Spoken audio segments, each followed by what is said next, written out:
والالتراس ده انا شايف انه مدعم من الناس ما لها مصلحه انها تعمل مشاكل البلد، وبتستغل الشباب الصغيرين في انها تدفع بالرياضه لهدف تاني غير اللي هي غير الهدف السامي اللي هي تطوير الشباب وغيره.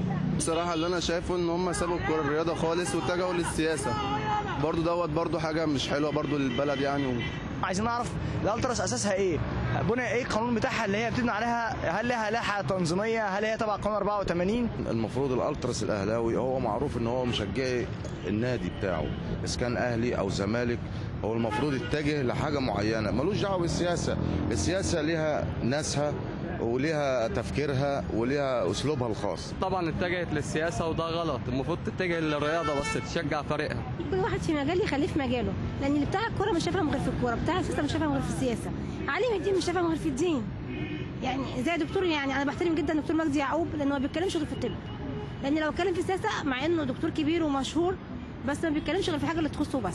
الحقيقه جيت للجد البلد كلها بتتكلم في السياسه، وانا شايف ان السياسه افضل حاجه نتكلم فيها دلوقتي، لان احنا كلنا تعبانين ومش واعيين للكوره، ولا بصراحه بلاش نشجع كوره زي الاول.